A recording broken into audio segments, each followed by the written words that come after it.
I'm Sophia Anderson, 34, and until last year, I was living my dream as a successful financial advisor in Chicago. I had everything: a career I loved, a beautiful apartment, and what I thought was a close-knit, loving family. Then came the diagnosis that shattered my world, followed by a betrayal I never saw coming. While I fought for my life in a hospital bed, my family emptied my savings for a luxury Hawaiian vacation. They took everything from me, but karma has a way of settling accounts. If you're watching this, drop a comment letting me know where you're viewing from. Hit that like button and subscribe to hear how I survived both cancer and the ultimate family betrayal. Before my world collapsed, I had what most would consider a perfect life. I grew up in a middle-class neighborhood in Lansing, Michigan, with parents who always emphasized the importance of education and hard work. My father, Thomas, worked as a high school history teacher, while my mother, Julia, ran a small bakery. We weren't wealthy, but we never lacked anything essential. From a young age, I watched my parents struggle with finances. They were loving and caring, but financial planning wasn't their strong suit. I witnessed their stress over unexpected bills and their arguments about spending habits. Perhaps that's what drove me toward my eventual career path. I was always the responsible one in the family. While other kids spent their allowance on candy and toys, I saved mine meticulously in a purple piggy bank shaped like a unicorn. By the time I was 16, I had saved enough from babysitting jobs to buy my first car, a used Honda that most teenagers would have turned their nose up at. But to me, it represented freedom and the power of financial discipline. College was my first major financial challenge. My parents couldn't afford to help much, so I cobbled together scholarships, grants, and part-time jobs. I worked 20 hours a week at the university library while maintaining a 3.9 GPA in my finance major. Watching classmates rack up massive student loans for spring break trips and designer clothes, I stayed focused on graduating debt-free. Those 4 years taught me more about financial discipline than any textbook ever could. After graduation, I landed an entry-level position at a respected financial advisory firm in Chicago. The starting salary wasn't impressive, but the potential for growth was. I rented a tiny studio apartment with barely enough room for a bed and desk, eating ramen noodles more often than I'd like to admit. But each month, I still managed to put away 20% of my paycheck into savings and investments. Over the next decade, I climbed the corporate ladder methodically. Each promotion came with new responsibilities and clients who trusted me with their life savings. I developed a reputation for conservative but effective investment strategies, particularly for clients approaching retirement. By my early 30s, I had built a robust client portfolio and moved into a beautiful apartment in Lincoln Park with stunning views of Lake Michigan. The floor-to-ceiling windows in my living room framed the lake like a living painting, changing colors with the seasons. It was everything I had worked for, tangible proof that my discipline had paid off. Throughout my career ascent, I remained close to my family, especially my younger sister Amanda. 5 years my junior, Amanda took a different path in life. While I was calculating compound interest rates, she was pursuing a degree in art history, a passion that brought her joy but limited financial prospects. After college, she struggled to find stable employment, bouncing between gallery assistant jobs and retail positions. Amanda met her husband Ryan during one of those retail stints. He worked in the same mall, managing a sports memorabilia shop. They dated for 6 months before getting engaged, and that's when Amanda first approached me for financial help. The wedding they envisioned was well beyond their means: a vineyard ceremony, designer dress, and honeymoon in Italy. When Amanda tearfully confessed they were considering postponing the wedding indefinitely to save up, I couldn't bear to see her dreams crushed. I offered to pay for the wedding as my gift to them. "Are you serious, Sophia? That's so much money!" Amanda had exclaimed, eyes wide with disbelief. "What's the point of being successful if I can't help the people I love?" I replied, truly believing those words at the time. That was the beginning of a pattern. When Amanda and Ryan struggled to make rent for their Chicago apartment, I covered the difference. When they wanted to buy their first home but couldn't quite qualify for the mortgage, I provided the down payment. When their first child, Lily, was born, I set up a college fund and bought the nursery furniture. Then came their second daughter, Emma, and more financial assistance followed. My parents weren't much better. Despite approaching retirement age, they had minimal savings. Dad's teacher's pension wouldn't be enough, and Mom's small bakery barely broke even most years. When their ancient furnace died during one of Chicago's brutal winters, I paid for the replacement.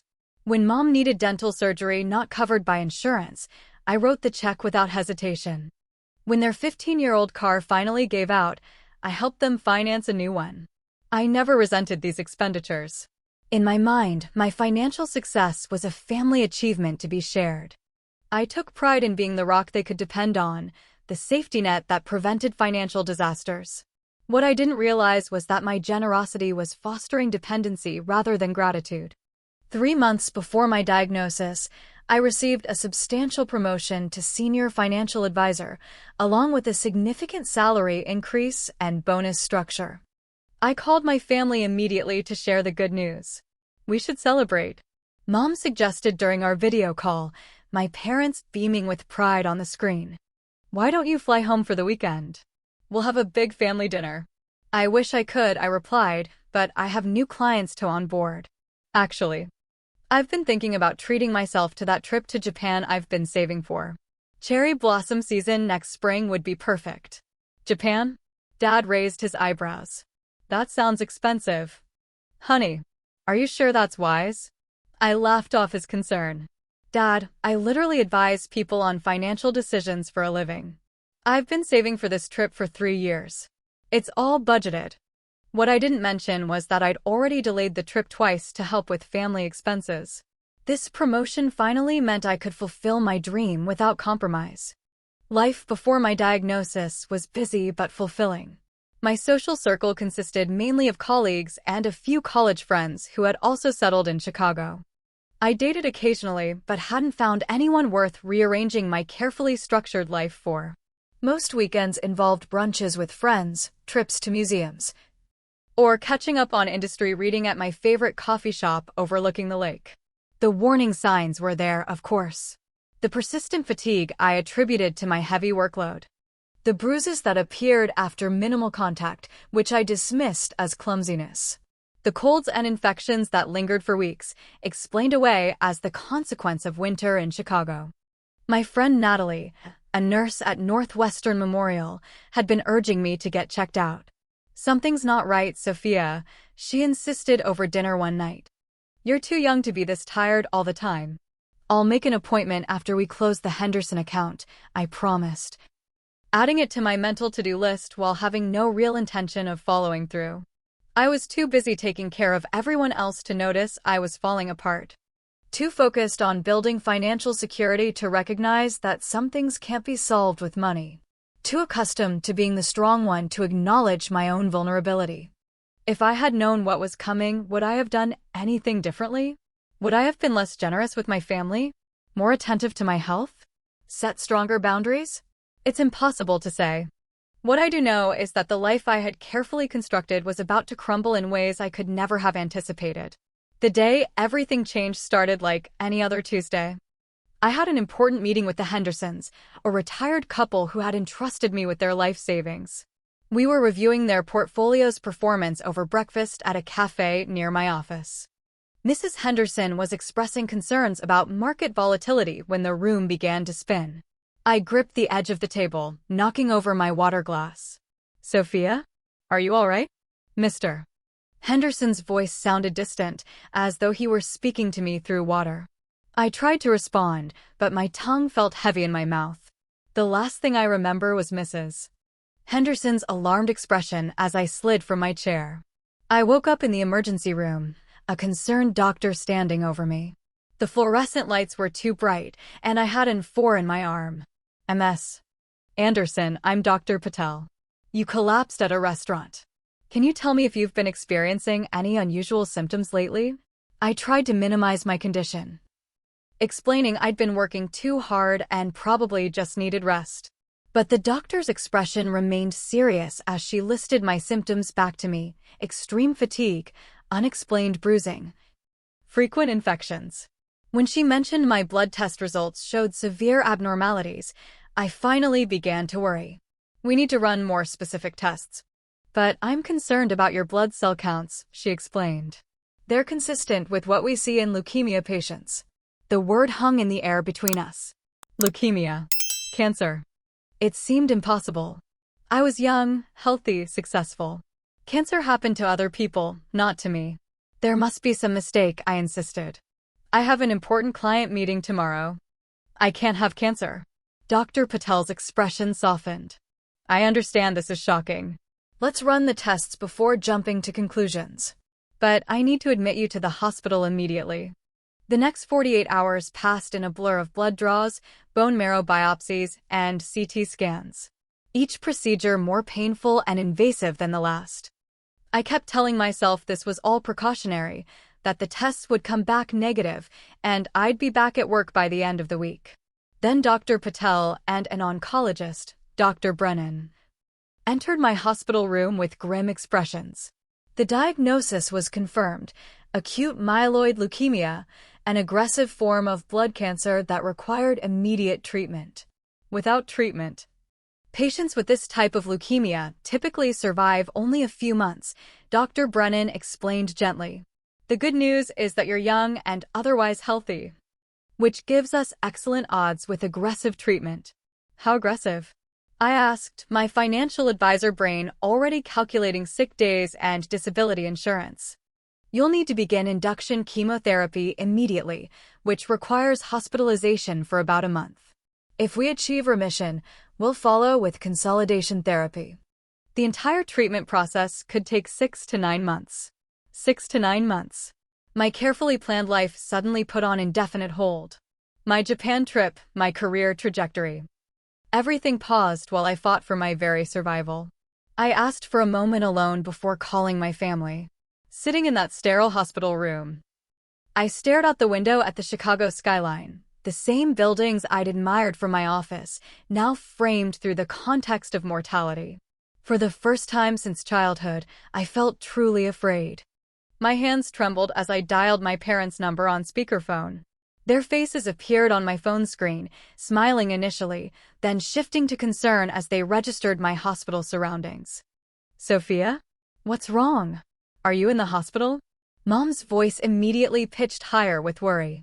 I took a deep breath and told them everything. The collapse, the tests, the diagnosis, the treatment plan. As I spoke, Mom began to cry silently while Dad's face seemed to age 10 years in minutes. We'll come right away, Dad insisted. We'll pack tonight and drive to Chicago first thing tomorrow. Amanda reacted similarly when I called her next. Oh my God, Sophia. This can't be happening. You're always so healthy, so strong. Not so strong right now, I admitted, tears finally breaking through my composure. I'm really scared, Amanda. Don't worry about anything except getting better, she said firmly. I'll help with whatever you need. Bills, your apartment, anything. Their immediate support comforted me. Despite our differences and the financial imbalance in our relationships, we were family. They would be my support system through this nightmare. The next day was a whirlwind of preparations. I contacted my firm's HR department to arrange medical leave and disability insurance. My boss, Jeffrey, was incredibly supportive, assuring me my clients would be well cared for and my position secure. My emergency fund would cover expenses beyond what insurance provided, one benefit of my financial prudence. The most difficult decision was granting Amanda limited power of attorney. I needed someone who could handle emergency financial matters if I became too ill to manage them myself. Despite her financial irresponsibility in her own life, Amanda was the only logical choice. My parents lived too far away, and I had no spouse or partner. This is only for emergencies, I explained as we met with my attorney, Michael, who had rushed to the hospital to prepare the documents. You'll only have access to my checking account for bill payments and medical expenses. The rest of my investments and savings remain separate. Amanda nodded solemnly. I understand, Sophia. I won't let you down. I've included specific limitations in the document, Michael added. The power only extends to predetermined necessary expenses. Anything beyond that would require additional authorization. I signed the papers, not realizing I had just handed over the keys to my financial kingdom to the person who would betray me most completely. The following day, I began chemotherapy. Nothing prepares you for the physical assault of cancer treatment. The powerful drugs entered my body through a newly installed port in my chest, burning through my veins like liquid fire. Within days, I was violently ill, constant nausea, uncontrollable vomiting, and debilitating fatigue. My hair began falling out in clumps, and mouth sores made eating excruciating. My family visited during that first week. Mom brought homemade soup I couldn't eat and inspirational books I couldn't focus on. Dad sat awkwardly at my bedside, patting my hand and telling childhood stories to distract me. Amanda brought photos of her daughters and helped me wash my thinning hair. But as the weeks progressed, their visits became less frequent. Mom and Dad returned to Michigan, promising to visit every other weekend, but often canceling due to vague emergencies. Amanda initially came daily, then every few days, then weekly. She always had a reason. The girls were sick, Ryan needed the car, work was demanding. More concerning was how difficult they became to reach by phone. Calls went to voicemail, texts received delayed responses. When I asked Amanda about bill payments, she gave vague assurances that everything was handled.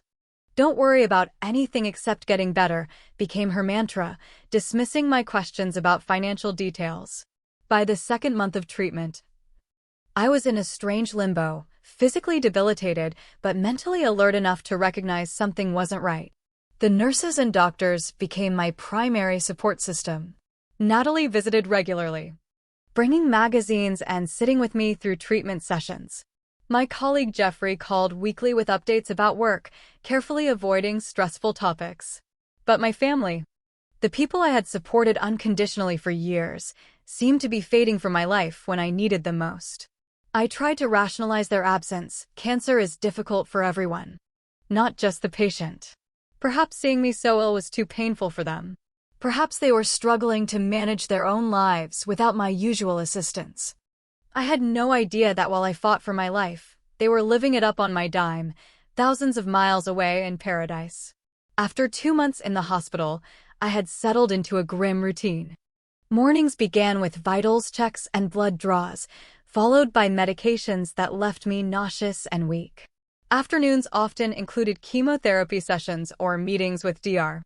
Brennan to discuss my progress. Evenings were for whatever small activities I could manage, watching TV, attempting to read, or simply staring out the window as Chicago transitioned from day to night. My hair was completely gone now, my body frighteningly thin. I barely recognized the woman who stared back at me from the bathroom mirror, hollow-cheeked, with dark circles under her eyes and skin that had taken on a grayish pallor. But the latest test results had shown some positive response to the treatment. The cancer cells were decreasing, though not as quickly as Dr. Brennan had hoped. It was during one of my better days that Nurse Heather, who had become something of a friend, brought in my laptop from home. "I thought you might want to check your emails or watch something other than hospital TV," she suggested. "Just don't overdo it." I was grateful for the distraction. After catching up on some work emails, many colleagues had sent well wishes. I decided to check my financial accounts. It had been weeks since I'd reviewed them, trusting Amanda's assurances that everything was being handled properly. What I saw made my blood run cold. My checking account, which should have contained around $15,000, was down to $3,742. But it was my savings account that caused my heart to race. The balance had plummeted from $120,000 to just under $45,000. More than $75,000 had vanished in less than 2 months. Frantically, I checked my credit card statements. My primary card showed unusual charges: Hawaiian Airlines, $4,879 for 5 round-trip tickets from Chicago to Honolulu. The Grand Wailea Resort, $12. $350 for a 10-night stay in an oceanfront villa. Nobu Lanai Restaurant, $1,287. Tiffany and Company, Waikiki, $3,500. The list went on and on: luxury shopping, helicopter tours, snorkeling excursions. Spa treatments. My first thought was identity theft. Someone had stolen my card information and was living luxuriously at my expense. With shaking hands, I called the fraud department at my bank. I need to report unauthorized transactions, I told the representative, my voice trembling. Someone's using my accounts for a Hawaiian vacation and luxury shopping. After verifying my identity, the representative reviewed the flagged transactions. Ms. Anderson, these charges were all authorized using your power of attorney. Amanda Anderson used the proper documentation for both the withdrawals and credit card charges. Is she not authorized to use these accounts? The room seemed to tilt sideways. She's only authorized for necessary expenses, bills, medical costs. Not vacations and shopping sprees. I see. The power of attorney document she presented didn't have those limitations specified. It appeared to be a general financial power of attorney. My attorney Michael had specifically included those limitations. Had Amanda somehow altered the document? Presented a different version?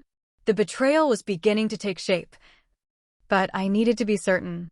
I hung up and immediately opened Instagram, which I had barely checked during my illness.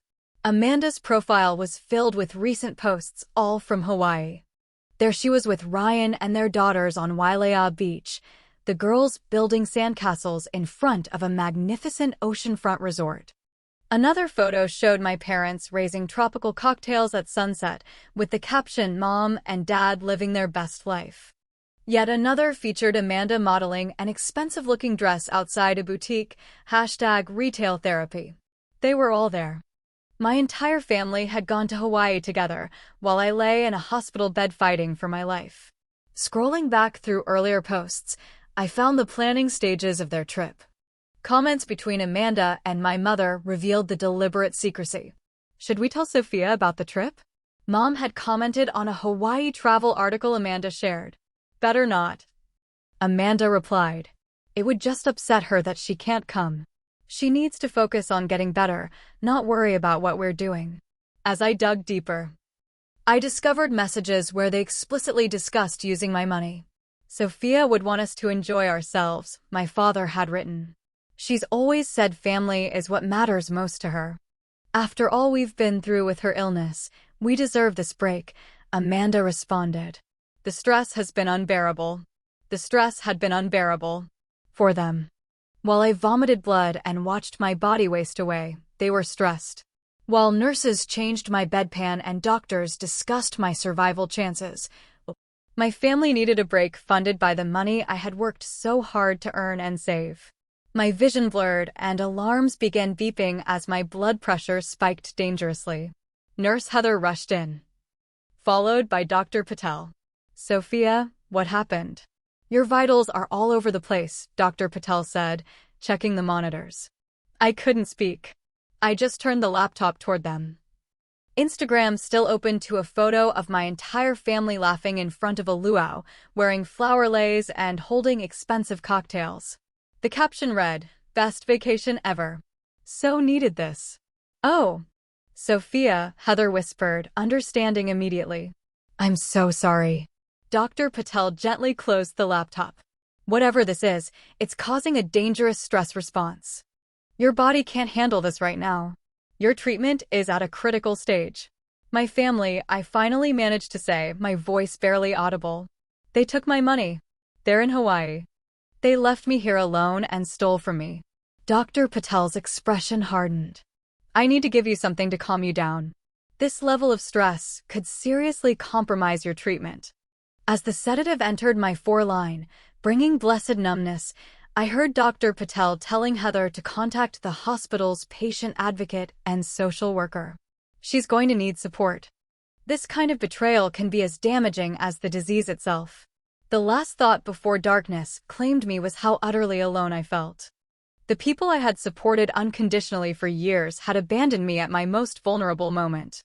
Not only abandoned me, they had robbed me while I fought for my very survival. When I woke hours later, the physical pain of my cancer seemed almost secondary to the searing emotional wound of betrayal.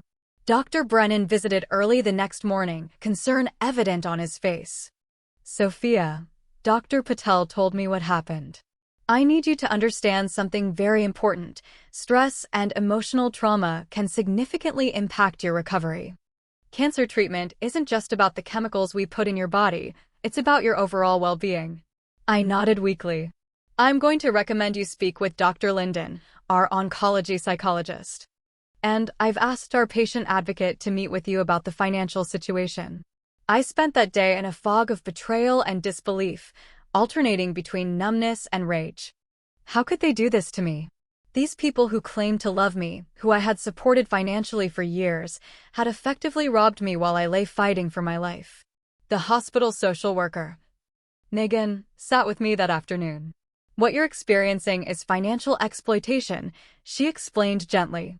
Unfortunately, it's not uncommon, especially when someone is vulnerable due to illness. But the fact that it's your family makes this a particularly traumatic betrayal. I kept telling myself there must be some explanation, I whispered. But there isn't, is there? They just took advantage of me. Megan shook her head sadly. From what you've described, this was deliberate. And you have options for how to respond, including legal ones. But right now, your priority has to be your health. As she left, I stared out the window at the Chicago skyline, the buildings blurring through my tears.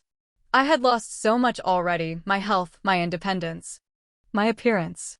But losing faith in the people I loved most? That was a loss I hadn't prepared for. After a restless night processing what I had discovered, I made a decision. Despite my doctor's concerns about stress affecting my treatment, I couldn't move forward without confronting my family. The betrayal was too profound to ignore. With Nurse Heather's encouragement, I drafted a simple group text. Enjoying Hawaii? Interesting choice to use my savings for your vacation while I'm fighting cancer alone. Hours passed with no response. I watched the red receipts appear one by one, but no one replied. The silence was another betrayal, a confirmation that they knew exactly what they had done. Finally, late that evening, my phone rang. Amanda's name flashed on the screen. I took a deep breath and answered on speaker, with Heather still in the room for support.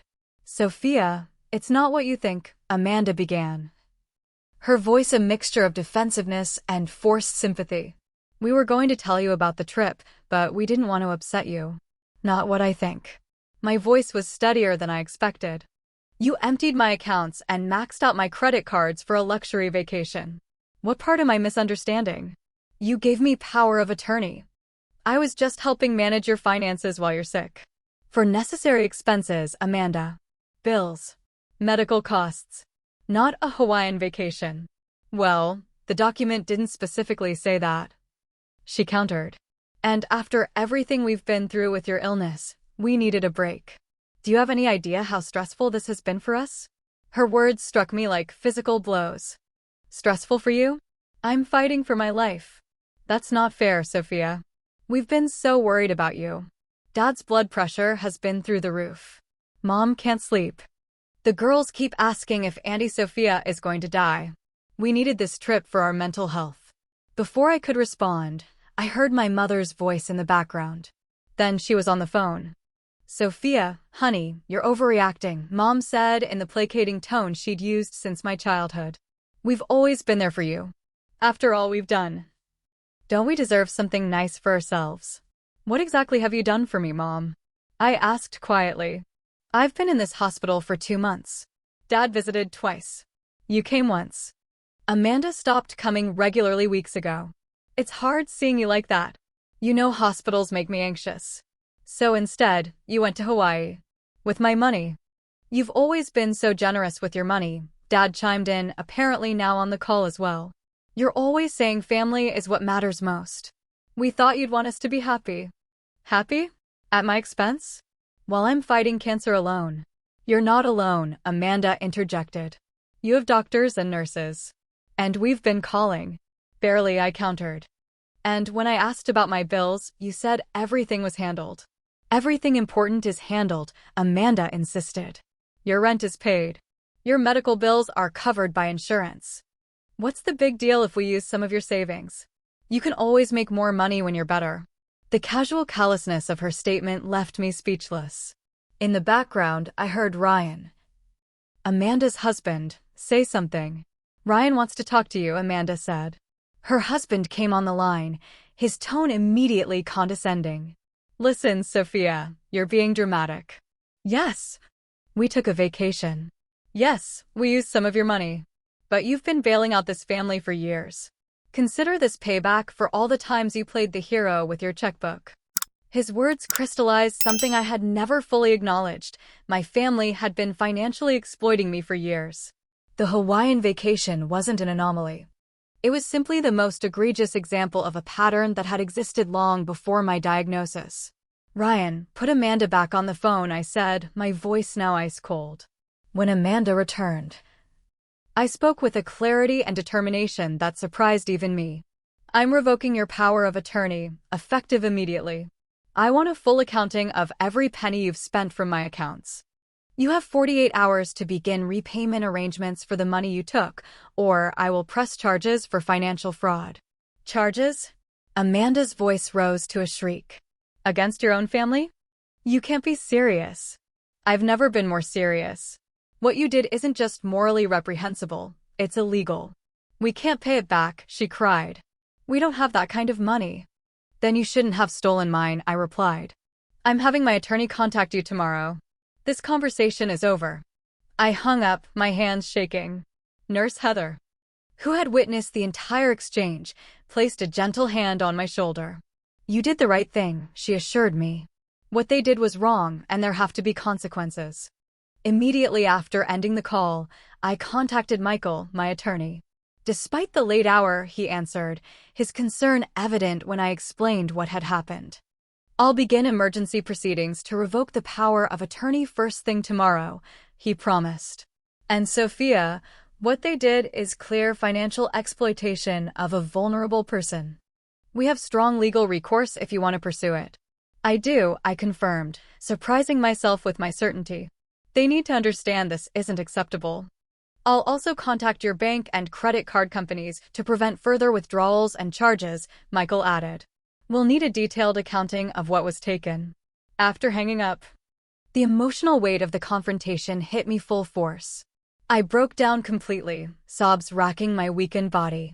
Heather sat with me, not offering platitudes, just quiet support as I grieved the family relationships I had believed in.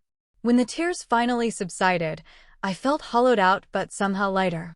The betrayal still hurt tremendously, but standing up for myself had awakened something I had lost sight of during my illness, my own strength. Later that night, messages began arriving from my family. My father sent a long text about forgiveness being a virtue, especially during times of illness. My mother left a tearful voicemail about family needing to stick together. Amanda sent a series of increasingly defensive messages, culminating in, I guess money matters more to you than family after all. Their attempts to manipulate me into backing down only strengthened my resolve. I didn't respond to any of them. The next morning, Dr. Linden, the oncology psychologist, visited me. She listened attentively as I recounted the betrayal and my decision to take legal action. What you're feeling, the anger, the hurt, the sense of abandonment, is completely valid, she assured me. And contrary to what your family suggested, setting boundaries and holding people accountable isn't selfish, even when you're ill. In fact, it can be an important part of reclaiming your agency during a time when so much feels out of your control. For the first time since my diagnosis, I felt a sense of clarity about something. Cancer might have temporarily taken my health, but I didn't have to let my family take my dignity or financial security too. The road ahead would be difficult, both medically and emotionally, but I was no longer willing to be a victim of either my disease or my family's exploitation. 3 days after confronting my family, I was still processing the emotional aftermath. I alternated between bouts of tears, periods of rage, and moments of numbing disbelief. Dr. Linden visited daily, helping me work through the complex emotions of being betrayed by those I had trusted most. Grief isn't just about death, she explained during one session. You're grieving the relationships you thought you had, the trust that was broken. That's a profound loss. While I focused on emotional processing, Michael was handling the legal aspects. He had successfully revoked Amanda's power of attorney and implemented financial safeguards to prevent further unauthorized access to my accounts.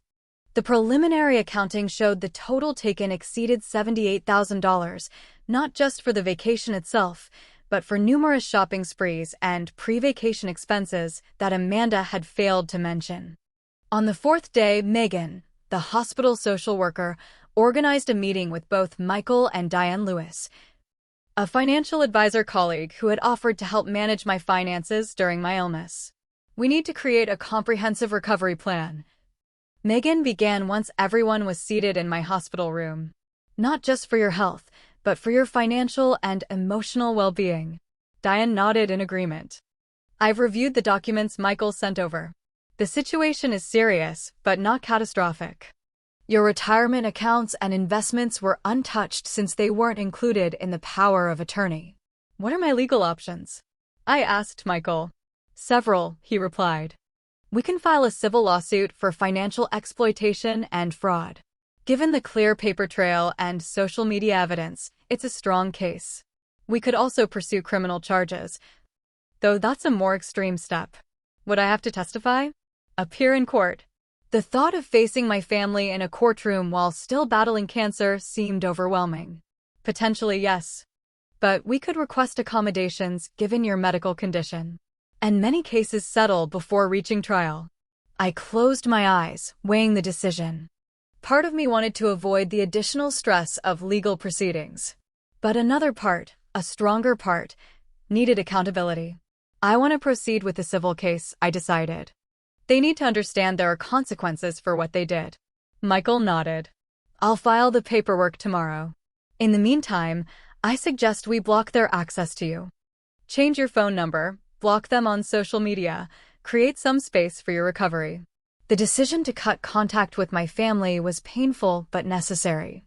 That evening, I deactivated my social media accounts and asked for a new phone number. Heather helped me compose a final message to my family informing them that all further communication should go through Michael.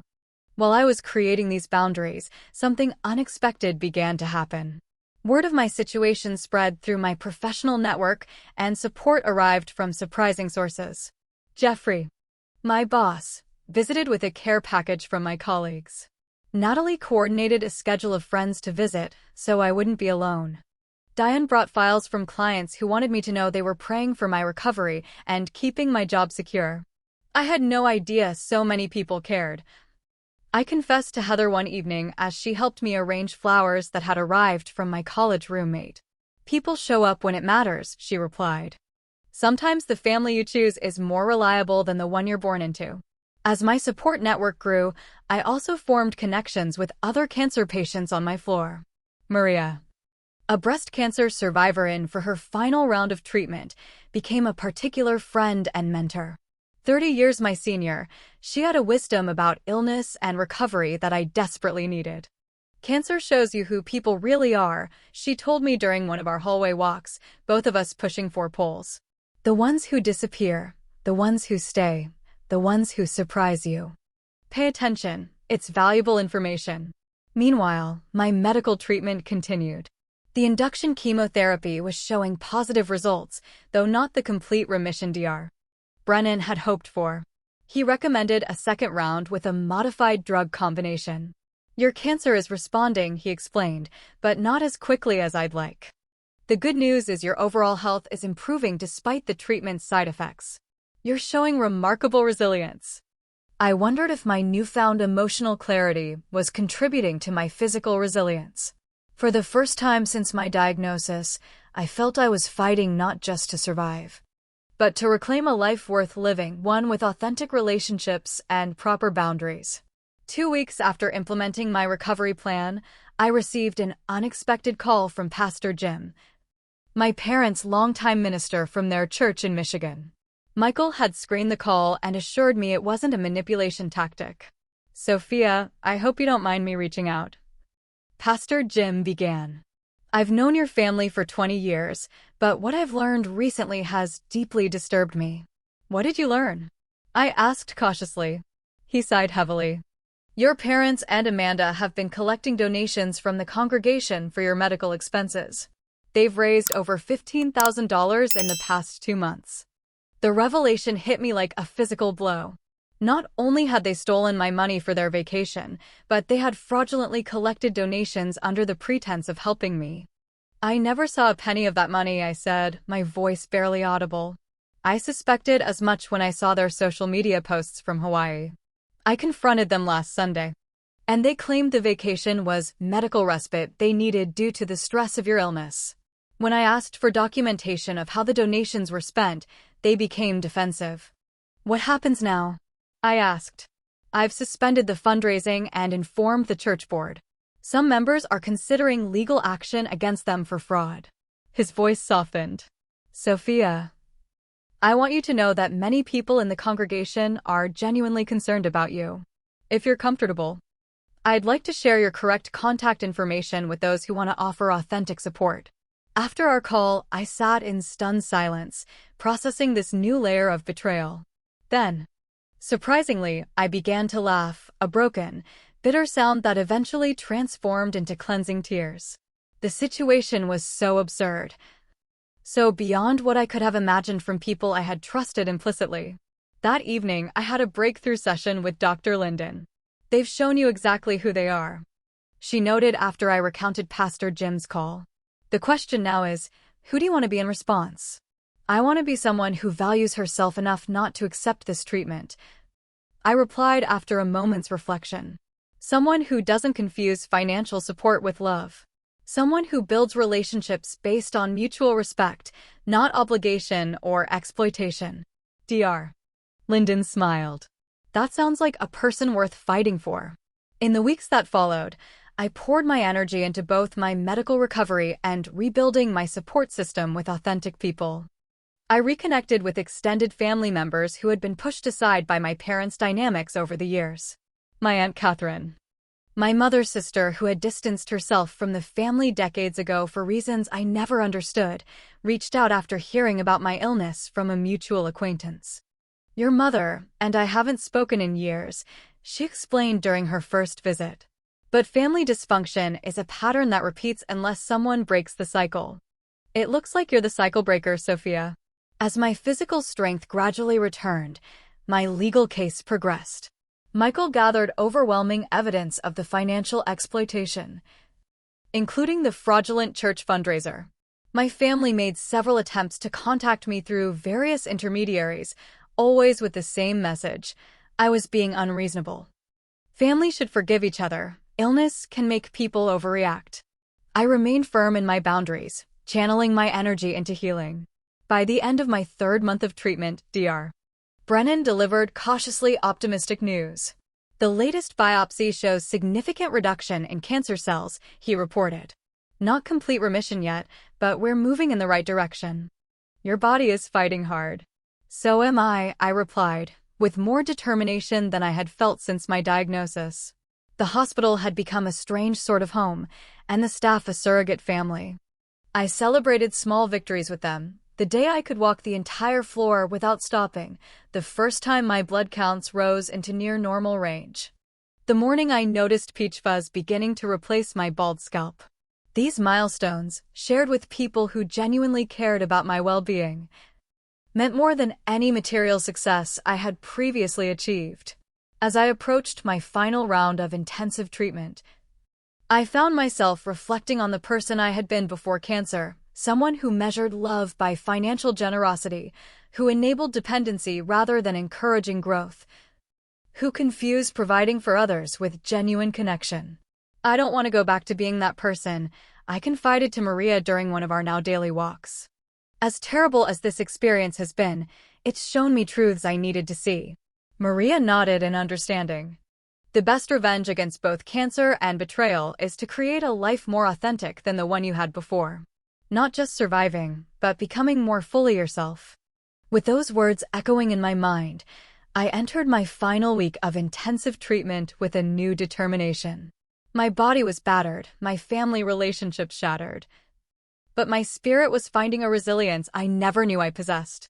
For the first time since my diagnosis, I allowed myself to believe not just in survival, but in the possibility of thriving in a life rebuilt on authentic foundations. 3 weeks after completing my intensive treatment, I was discharged from the hospital to continue recovery as an outpatient. Though still weak and requiring regular follow-up appointments, I was finally returning to some semblance of normal life. Diane had offered her guest room until I regained enough strength to live independently, an arrangement that provided both practical support and emotional comfort. The day after my discharge, Michael scheduled a meeting at his office to discuss the progress of my legal case against my family. "The judge has reviewed our initial filing and evidence," Michael explained as I settled into a comfortable chair in his office, still moving gingerly from lingering treatment effects. "Based on the documentation, he's already indicated this is a clear case of financial exploitation of a vulnerable person. Your family's attorney has reached out about settlement possibilities." "They hired an attorney?" I asked, surprised they could afford legal representation. "Yes, though I suspect they're struggling with the retainer. Their attorney has suggested a payment plan for returning the funds rather than going to trial." I considered this. "What would that entail?" "They're offering to repay the $78,000 over 5 years, without interest or additional damages. My recommendation is to reject this offer. It doesn't address the severity of their actions and, frankly, the payment schedule is unrealistic given their financial situation." "What's our alternative?" "We proceed to court. Given the evidence, the bank records, the altered power of attorney, the social media posts, and now the fraudulent fundraising, I believe will secure a judgment for full repayment plus punitive damages. The court can then place liens on their properties and garnish wages until the debt is satisfied." The thought of such serious consequences for my family brought mixed emotions. I didn't want revenge, but I did want accountability. "I need to think about this," I replied. "Of course. But I should mention one more thing," Michael added. "Your Aunt Catherine contacted me. She wants to serve as a witness regarding historical patterns of financial exploitation in your family. Apparently, your parents did something similar to your grandmother's estate years ago, which led to Catherine's estrangement." This revelation didn't surprise me as much as it might have once. The patterns were becoming clearer. My family's relationship with money had been dysfunctional long before my illness provided them the opportunity for their most egregious exploitation. 2 days later, I informed Michael of my decision to proceed with the court case. While I had no desire to destroy my family financially, their offer demonstrated continued manipulation rather than genuine remorse. A court judgment would establish a legal record of their actions and ensure proper restitution. The next 3 months passed in a blur of medical appointments and legal preparations. My physical recovery progressed steadily, though fatigue remained a constant companion. My hair began growing back, curly where it had once been straight, a common post-chemotherapy phenomenon. I started working remotely a few hours each week, gradually reconnecting with clients who had been supportive throughout my absence. Throughout this period, my family made multiple attempts to circumvent my legal team. Amanda sent tearful voicemails to my old number, unaware it was disconnected. My mother enlisted mutual acquaintances to plead their case, claiming they couldn't possibly repay such a large sum. My father even appeared unannounced at Diane's home one afternoon, resulting in a restraining order being added to our legal filings. "They still don't get it," I told Dr. Linden during one of our weekly therapy sessions. "They see themselves as victims of my unreasonable demands rather than acknowledging what they did." "That's unfortunately common in family systems with entrenched dysfunction," she replied. "Accountability threatens the narrative they've constructed to justify their behavior." Finally, the court date arrived, coinciding almost exactly with my 6-month post-diagnosis milestone. Dr. Brennan had recently confirmed I was in partial remission, not completely cancer-free, but with minimal detectable disease requiring only maintenance therapy. It felt symbolically appropriate to face this final aspect of my ordeal as my health improved. The courtroom was smaller than I expected, wood-paneled and formal. I sat beside Michael at the plaintiff's table, trying to avoid looking at my family seated across the aisle. From the corner of my eye, I could see Amanda dabbing theatrical tears while my parents sat stone-faced. Ryan stared at his phone, seemingly bored by proceedings that could determine their financial future. Judge Martinez, a stern-looking woman in her 60s, reviewed the case file carefully before addressing the court. "I've examined the evidence submitted in this case thoroughly," she began. "The documentation of financial exploitation is extensive and concerning. My family's attorney," a young man who seemed uncomfortable with his clients, attempted to present their defense, a misunderstanding about the scope of the power of attorney, emotional distress causing poor decision-making, financial pressures that made repayment difficult. Judge Martinez interrupted him mid-argument. "Counselor, are your clients disputing that they spent nearly $80,000 of the plaintiff's money on a Hawaiian vacation and luxury purchases while she was hospitalized with cancer?" "No, Your Honor, but the context. The context is clear from the evidence." The judge cut in. "Ms. Anderson granted limited power of attorney for necessary expenses during her illness. Instead, her family exploited her vulnerability for personal gain." She turned toward my family. "Mr. and Mrs. Anderson, did you believe a luxury vacation was a necessary expense while your daughter fought for her life?" My father shifted uncomfortably. "We've supported Sophia emotionally her whole life. After the stress of her illness." "That's not what I asked," Judge Martinez interrupted. "Did you believe spending her money on your vacation was authorized or appropriate?" "She's always been generous with us," my mother interjected. "Family helps family." The judge's expression hardened. "Ms. Amanda Anderson, as the holder of the power of attorney, did you understand that your authority was limited to necessary expenses for your sister's welfare?" Amanda nodded reluctantly. "Yes, but—" "And did you alter the power of attorney document to remove those limitations before presenting it to financial institutions?" Amanda's face paled. Apparently, she hadn't realized we had discovered this critical piece of evidence, the original document with its limitations compared to the version she had presented to my bank. I just thought it would be easier without all the restrictions," she stammered. "Easier to misappropriate your sister's funds," Judge Martinez corrected. The testimony continued for several hours. Aunt Catherine described the pattern of financial exploitation in our family history. Pastor Jim testified about the fraudulent fundraiser. Michael presented the meticulous financial documentation showing every unauthorized transaction. Throughout it all, my family offered excuses rather than apologies, justifications rather than accountability. Their defense crumbled under the weight of evidence and their own revealing statements. By late afternoon, Judge Martinez was ready to deliver her ruling. The courtroom fell silent as she adjusted her glasses and reviewed her notes one final time.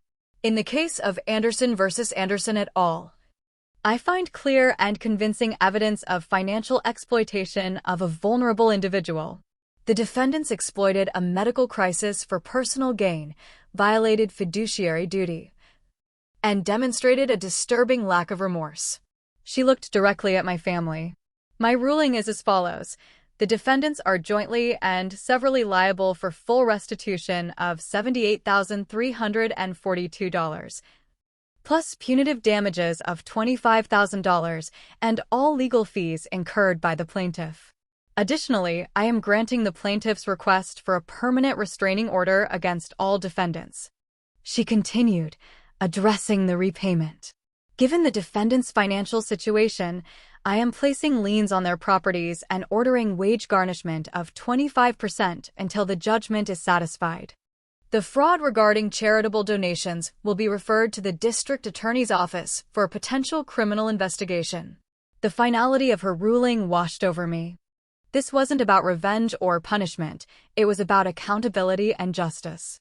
My family had made calculated decisions to exploit my vulnerability, and now they would face the consequences of those choices. As we left the courtroom, Amanda attempted to approach me, but bailiffs intervened according to the restraining order. Through the crowd, I heard her call out, "We're family, Sophia. How could you do this to us?"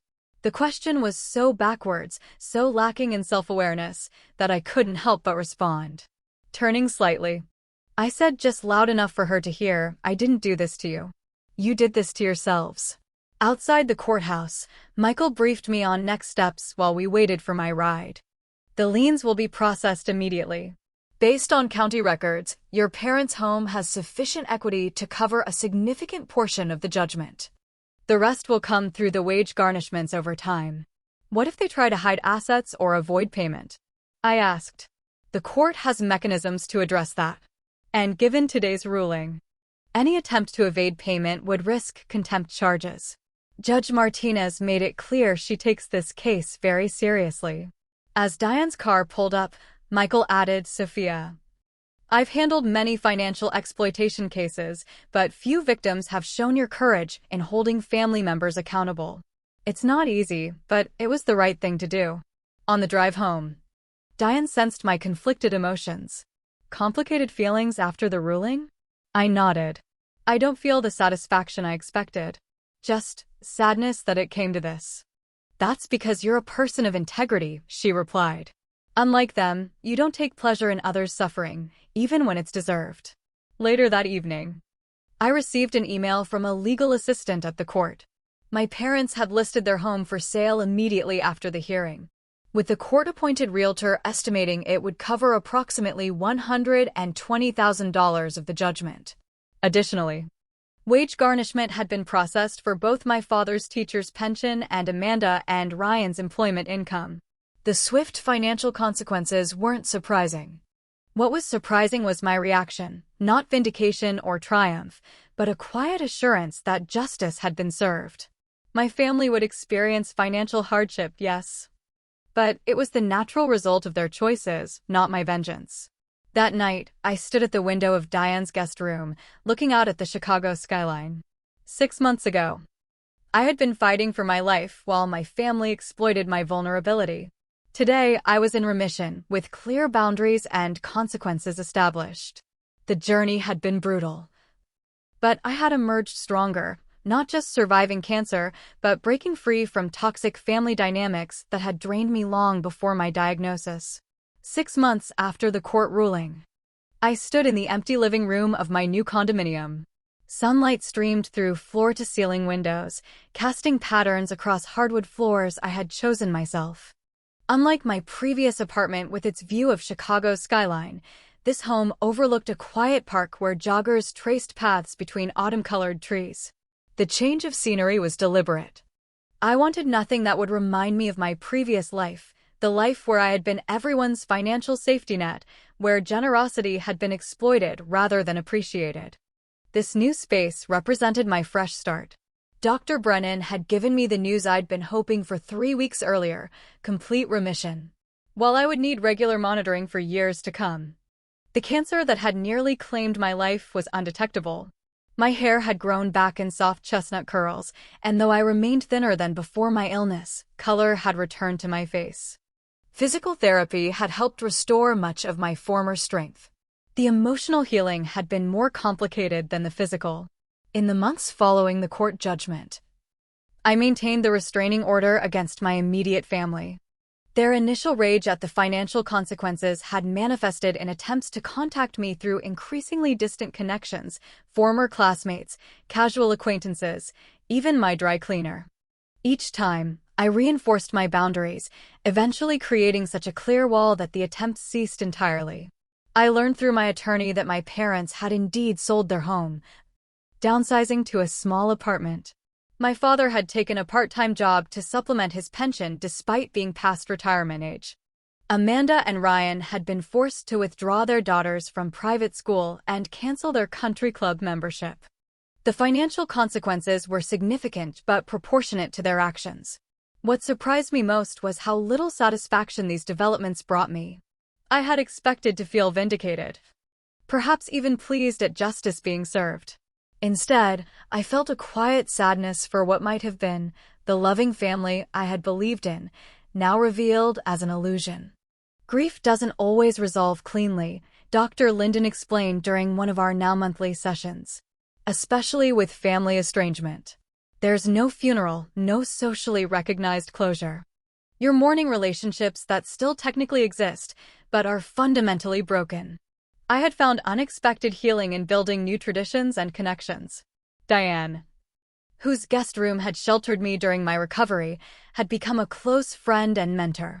We met weekly for coffee, discussing everything from investment strategies to travel plans.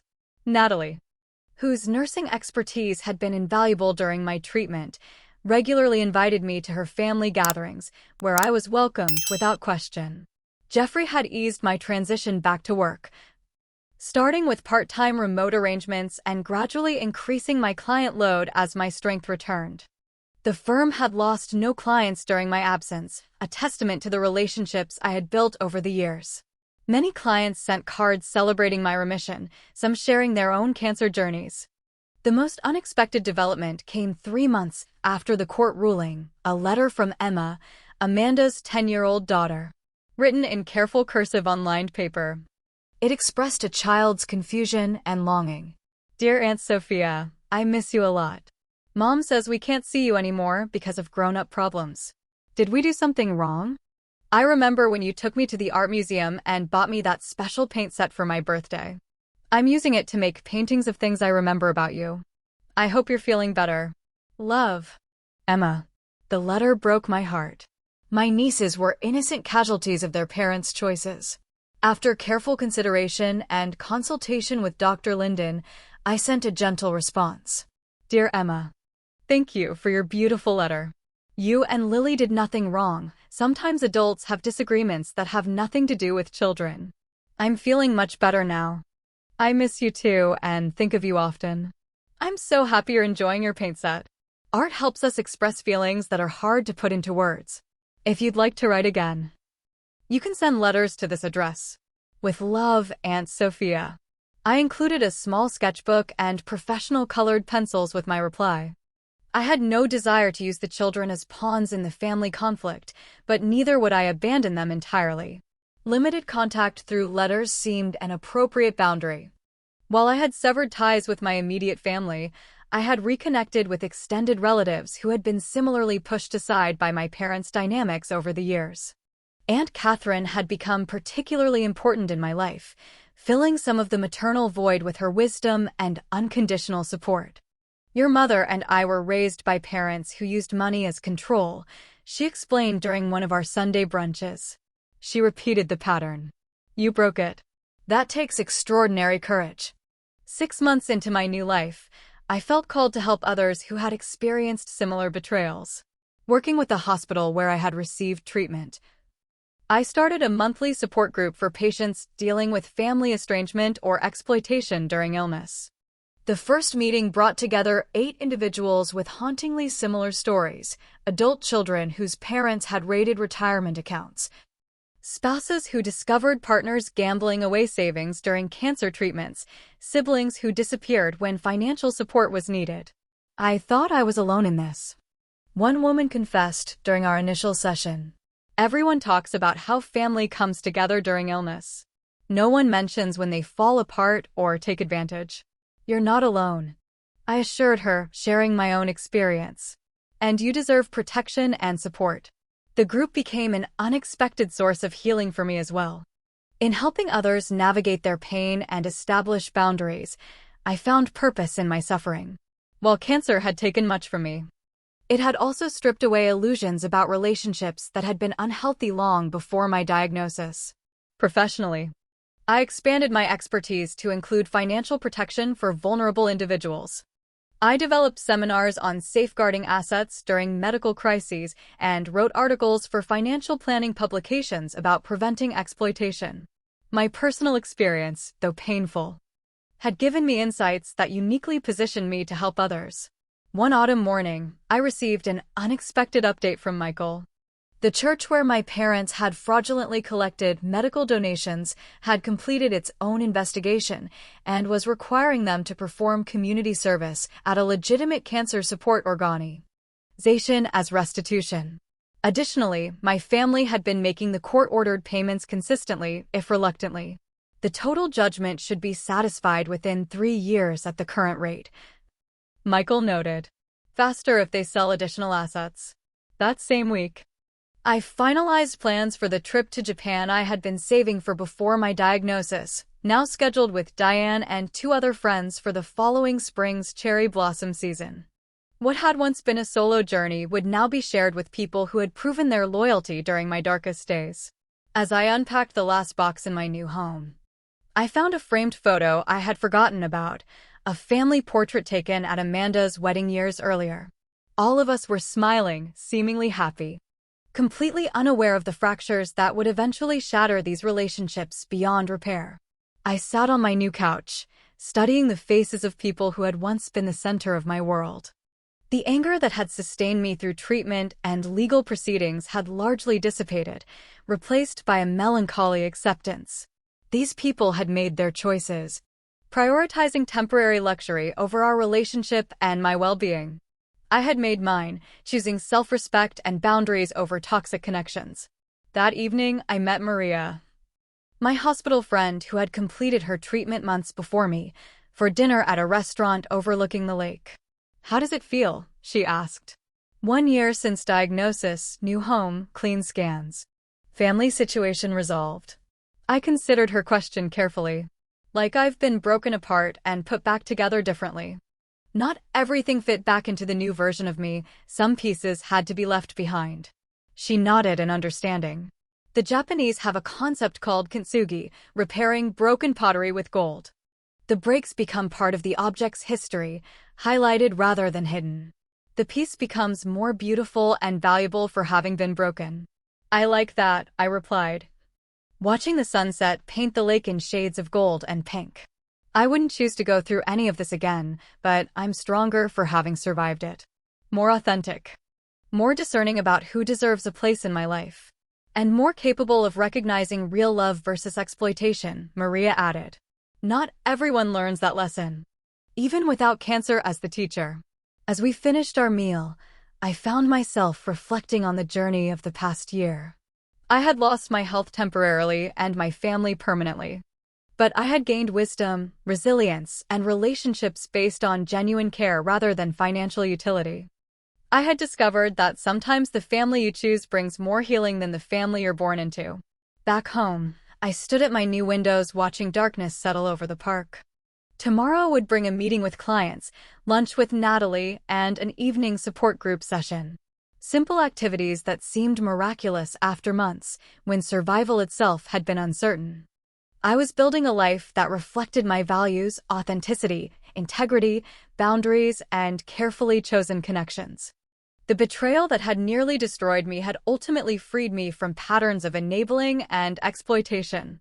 My family had taken a Hawaiian vacation with my money while I fought for my life, and now they had nothing. Not just financially, but they had lost the daughter and sister who had supported them unconditionally for years. Their choice, their consequence. As for me, I had everything that truly mattered: health, purpose, authentic relationships, and the wisdom to recognize the difference between being needed and being loved. Some lessons come at an unbearable price, but once purchased, their value is beyond measure. Have you ever experienced betrayal from someone you trusted completely? How did you rebuild afterward? Share your story in the comments below. If this resonated with you, please like, subscribe, and share with someone who might need to hear that it's possible to rebuild after both illness and betrayal. Thank you for listening to my journey.